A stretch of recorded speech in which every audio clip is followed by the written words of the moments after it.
You have always believed that your ability to see the good in everyone is your highest virtue, your patience, your empathy, your quiet strength to understand broken souls. It is a noble assumption, but consider a sober possibility. What if this deep desire to save others is actually a profound form of self-betrayal? The people currently draining your spirit aren't broken.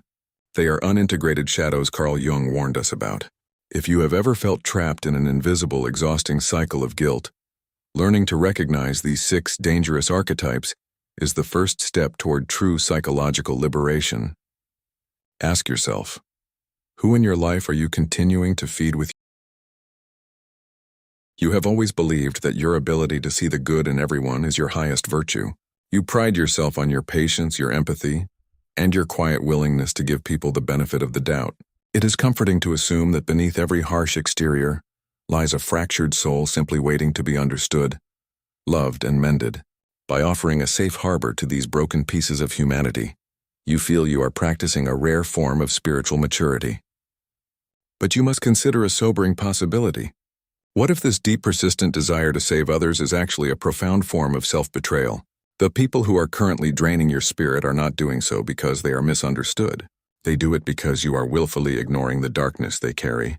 We are taught from childhood to look for danger only in the obvious places, in loud anger, physical aggression, and overt cruelty. Yet the most destructive forces in your life rarely announce themselves with a snarl. Instead, they arrive with a gentle smile, a beautifully shared vulnerability, or an intense, intoxicating warmth that feels like coming home. If the most catastrophic damage to your soul is consistently inflicted by those who appear entirely harmless, how can you ever truly trust your own judgment again? You are carrying a quiet, heavy exhaustion that you cannot quite explain to anyone else. It is a dense fatigue that sleep cannot fix, a weariness that settles deep into your bones. Day after day, you find yourself walking on eggshells around someone you care about. You are constantly adjusting your tone, editing your thoughts mid-sentence, and shrinking your physical presence just to keep the peace. There is an unsettling dissonance in your life. On paper, this person is your friend, your partner, your mentor, or your family member. They tell you they love you, and they might even praise your sensitivity and intellect. Yet, every single time you leave their presence, you feel hollowed out, as if a vital piece of your life force has been quietly siphoned away through a straw. You have tried everything to fix this. You have practiced communicating your boundaries more clearly, read countless books on relationship dynamics, and intentionally poured even more love into them. You genuinely believed that if you could just heal their hidden pain, the relationship would finally stabilize. But nothing changes. Instead, you find yourself trapped in an invisible, exhausting cycle of guilt. When you try to step back to breathe, you feel incredibly selfish. When you stay to help, you feel deeply resentful. The real issue beneath this surface problem is not that you lack compassion, it is that your empathy has been weaponized against you. You are suffering from a psychological blindness born out of your own desire to stay safe in the light. Because you are terrified of facing your own internal darkness, you refuse to acknowledge the unintegrated shadow in others, that hidden reservoir of unexamined, destructive motives that people deny in themselves. You have confused tolerance with wisdom. In doing so, you have allowed your boundaries to be eroded by people who feed on your light, leaving you to drown in their unexamined darkness. To understand why your relationships feel so utterly draining, you must step out of conventional morality and enter the psychological landscape mapped by Carl Jung. He observed that you do not merely possess a conscious ego, which is the logical, awake identity you present to the world. You also carry a shadow, a dark, crowded basement of the psyche containing everything you deem unacceptable, shameful, or dangerous about yourself. True psychological wholeness requires you to courageously look into this inner abyss and achieve integration, blending these rejected pieces into your conscious life. But most people cannot bear the sheer terror of facing their own internal darkness. When a person fiercely refuses to look at their shadow, it does not magically disappear. Instead, it detaches from their active awareness and begins to operate like a malicious, independent ghost. Jung recognized that such individuals become unintegrated shadows, meaning they are entirely driven by repressed traits they refuse to acknowledge. They do not necessarily wake up with a conscious desire to harm you. Rather, they are completely possessed by internal forces beyond their control. Because they cannot accept their own flaws, they use projection, unconsciously throwing their own hidden malice, desperate need for control, and unresolved envy onto you. The radical shift you must make right now is this. Stop judging people solely by their conscious intentions and start tracking their unconscious impact on your life. A person can genuinely believe in their own mind that they are being exceptionally kind, deeply spiritual, or profoundly supportive. Yet all the while, their unintegrated shadow is actively dismantling your mental peace. When you finally realize that their pleasant exterior is merely a psychological mask designed to conceal a chaotic, manipulative interior, your entire reality shifts. You are no longer dealing with a well-meaning friend who is simply having a difficult day. You are standing face to face with a psychological force that will eagerly absorb your identity, just to protect its own fragile, defensive ego. Choosing to avoid them is not an act of cruelty. It is the ultimate act of self-preservation. The first force you must learn to identify is the spiritual narcissist. This specific dynamic is deeply rooted in what Carl Jung termed the inflated ego, an overextended sense of self-importance that completely consumes a person's conscious identity. To shield themselves from their own flaws, they hide behind a carefully constructed persona of holiness, which is simply the social mask they wear to appear enlightened to the world. They speak constantly of healing, higher paths, and psychological growth. But look closer at how they treat you. They are using these profound concepts not to dissolve their ego, but to fortify it like stone armor against any form of criticism. When this person hurts you, invalidates your feelings, or actively crosses your boundaries, they smoothly flip the psychological script. They will look at you calmly and claim that it is merely your own unhealed trauma reacting to their presence, because they believe they have achieved a monopoly on wisdom.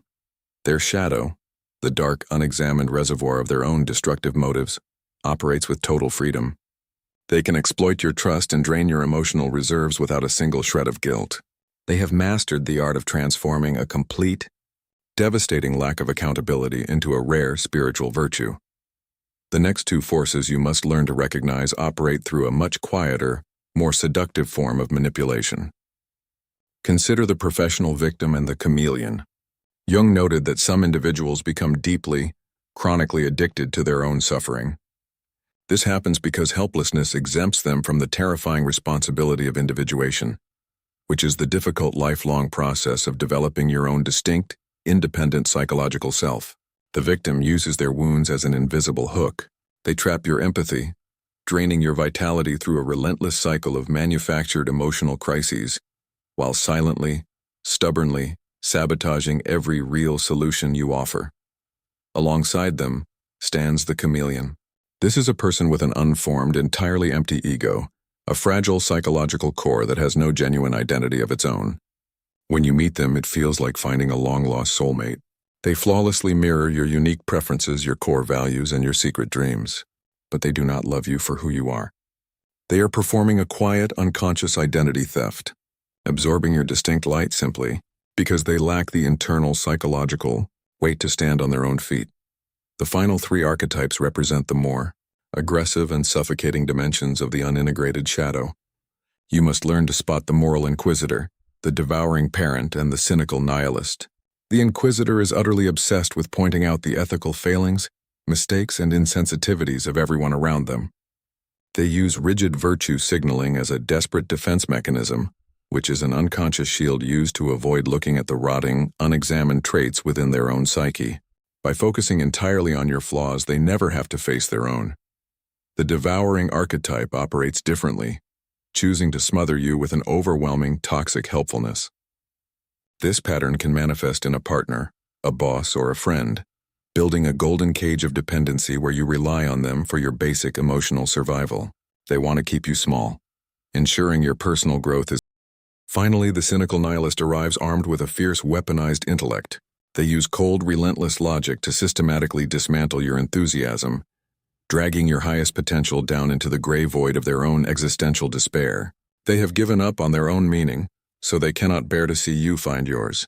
By recognizing these final forces, you will arrive at a deeply liberating truth. Their behavior has never actually been a reflection of your worth. It is merely the collateral damage of an internal war they are quietly losing within themselves. The first step toward reclaiming your clarity requires you to cultivate a practice of radical observation over emotional absorption. You must stop listening entirely to what these 6 types say about their noble intentions. Instead, begin tracking the exact, unvarnished state of your internal energy whenever you are around them. Pay close attention to your body. Notice the subtle physical contractions in your chest, the sudden, unexplainable drops in your self-esteem, and that frantic, silent urge to justify your own existence to them. This practice shifts you from an active, exhausted participant in their chaotic psychological theater into a completely detached witness. By adopting the calm composure valued by the Stoic philosophers, you learn to separate external behavior from your internal peace. You step back. You observe. In doing so, you break the mesmerizing spell of their unconscious mirroring, refusing to let their unexamined darkness dictate the boundary lines of your own reality. The second practice requires the conscious invocation of your own shadow. To successfully resist an unintegrated force in your life, you must actively integrate your own capacity for absolute refusal. Carl Jung believed that a person who is incapable of being dangerous can never truly be virtuous. They are merely harmless, lacking the teeth required to defend their own psychological territory. When you suppress your capacity for assertion, you make yourself easy prey. By acknowledging your own capacity for anger, firm boundaries, and total refusal, you develop the immense psychological weight necessary to withstand sophisticated manipulation. You must allow yourself to step into the colder, sharper corners of your own identity. Once you embrace this hidden strength, you will no longer desperately seek their validation. You stop twisting yourself into knots to please them, simply because you have integrated the vital part of yourself that is perfectly willing to be disliked. The final practice is the immediate, absolute cessation of your psychological rescue operations. You must accept a deeply sobering truth. You cannot heal someone else's unintegrated shadow with the warmth of your empathy. When you repeatedly attempt to save a professional victim or a spiritual narcissist, you are not actually performing a noble act of love. You are merely feeding their specific pathology, which is the deeply ingrained unhealthy pattern of behavior they use to avoid their own flaws. By cushioning their fall, you inadvertently delay their own necessary dark night of the soul, the agonizing but vital period of spiritual collapse that forces a person to look inward. Victor Frankl often emphasized that true meaning can only be found when a person encounters the stark reality of their own existence and takes responsibility for it. By stepping in as their perpetual savior, you rob them of this crucial, painful awakening. You must choose to withdraw your energy entirely. Return your limited focus to your own internal development, which is the only landscape you genuinely have the power to alter. Step back completely, let go of the invisible tether, and allow them to finally collide with the heavy reality of their own unresolved darkness.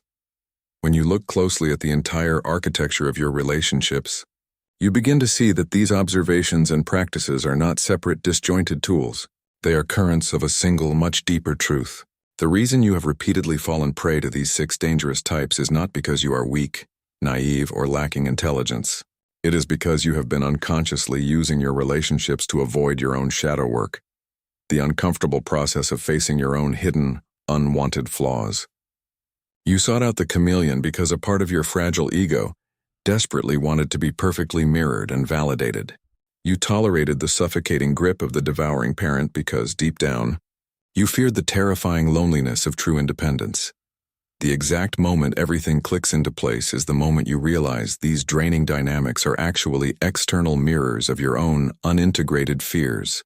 The dangerous people in your life are operating as physical externalizations of the darkness you refuse to confront within your own psyche. When you step into true psychological maturity, your perspective shifts entirely. You stop viewing these archetypes as villains to be aggressively defeated or as tragic victims to be desperately saved. Instead, you see them as profound boundaries of your own consciousness. They are the threshold guardians of your individuation, the necessary painful friction points that force you to grow into a whole, distinct person. By learning to see them clearly, look past their pleasant masks and firmly withdraw your energy, you are doing something far greater than merely protecting your daily peace. You are finally claiming your own soul. As you sit with these insights in the quiet of this moment, let the noise of the world fade away. Look past the pleasant words, the sweet promises, and the intricate spiritual masks of those you choose to keep closest to your heart. It is time to look at your inner circle with absolute clarity. Ask yourself this single weightier question. Which archetype in your life are you continuing to feed with your precious light? Out of the secret, unexamined